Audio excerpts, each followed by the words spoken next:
Welcome to The Explainer. Today we're diving into something that's really shaking things up on the streets of South Africa. I mean, what if the person you see selling fruit on the corner is actually making more bank than the graduate in that fancy glass tower? It's all about a mindset that puts numbers over appearances, and trust me, it might just flip how you think about what success really means. Okay, let's paint a picture here, because this really sets the scene. You've got your corporate grad, right, up in a Sandton tower, pulling in about R167 an hour. Now, at the exact same time, over in Soweto, you've got a street vendor like Thondi. And get this, by midday, she's already cleared $1,200 in profit. That's not revenue, that's pure profit, before the grad's even back from their lunch break. So you gotta ask, who's really winning the money game here? And this whole situation, it really gets to the heart of something we've all been told our whole lives, right? The myth of the good job. You know, the idea that landing that corporate gig is the ultimate goal. But you have to wonder, is that dream actually a trap? So let's make this real. Meet Sifo. He's 24, has a marketing diploma, and he did everything he was supposed to do. Landed the corporate job, wears the tie, the whole deal. But here's the kicker. His 5,000 Rand a month salary, after transport, food, all the costs of just having the job, it pretty much disappears. He looks the part for sure, but his bank account is telling a completely different story. He's broke. Now, on the flip side, you've got his cousin, Zinelli. No fancy office for her. She's out there at a busy taxi rank selling SIM cards. But guess what? She can pull in up to 1,500 Batrans dollars in a single day. And she puts it perfectly. Corporate jobs promise respect, but respect doesn't pay bills. She's focused on profit, not a title. So let's really get into it and break down the actual numbers. Because honestly, the numbers don't lie. This is where the story gets really interesting. And it all boils down to this one simple question. Who really earns more in Mzansi? I mean, who is actually getting ahead financially? Okay, just look at this. This chart tells the whole story.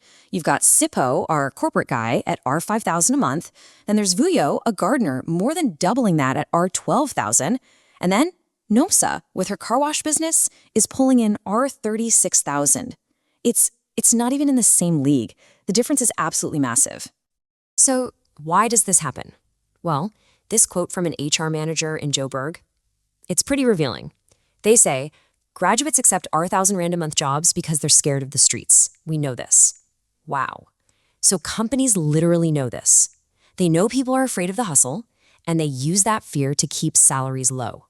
It's a system that's built on that very fear. And believe it or not, there's actually a psychological term for this whole thing. It's called the prestige paradox. It's this weird tendency we have as humans to value the look of success, the job title, the suit, the nice office, more than the actual cold, hard cash in our pockets. But here's the thing. There's a different kind of education out there, and it's not happening in a lecture hall. We're talking about lessons from Street University. And the main professor? Well, that's Mama Dino, who holds a PhD in making business happen daily. This is where you learn the real stuff. I mean, check out Mama Dino's story. She put 3 kids through university just by selling quotas. And her business rules, they are pure gold. Rule number 1, cash is king. You don't wait 90 days for an invoice to clear. You get paid now. Rule 2, be flexible. If people stop buying one thing, you sell them something else. Simple. And rule 3, build community. Your regulars are everything. They're your safety net. You're not going to find that in any corporate handbook, I can tell you that. So to really get on this wavelength, you have to kind of break free, break society's chains, It means you have to redefine what success even looks like. It's about unlearning all of the stuff we've been taught and just focusing on what actually works for you. Let's go back to Vuyo for a second. The gardener earning $12,000 a month. His friends who work in call centers, they actually mock him for his grass-stained clothes.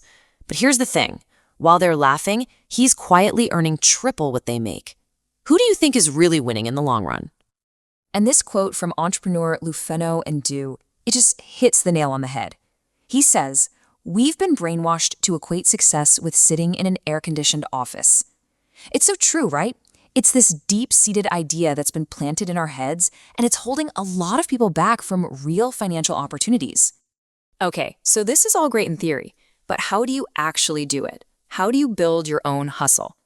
Let's get into 4 practical steps to really activate this mindset. All right, here it is, the hustle mindset blueprint. It's actually pretty straightforward. Step 1, start small, but think big. Don't wait for the perfect moment. Step 2, track every single cent. You have to know your numbers. Step 3, ignore the noise. People will doubt you, let them. And step 4, scale smart, reinvest your profits, and grow.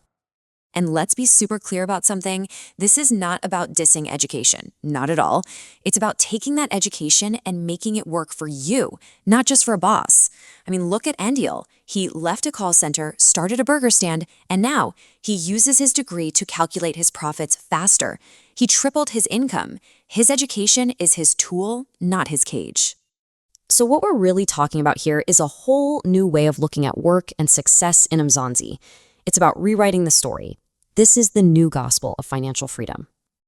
You know, there's a Zulu proverb that just sums this whole thing up perfectly. Unga katali nakubukeka beka inambolo. It means, don't worry about how things look. Look at the numbers. And really, that is the absolute heart of this whole hustle mindset. So that leaves us with one final question, and it's for you. What number is going to tell your success story? Not your job title, not what other people think, but the number that truly matters to you.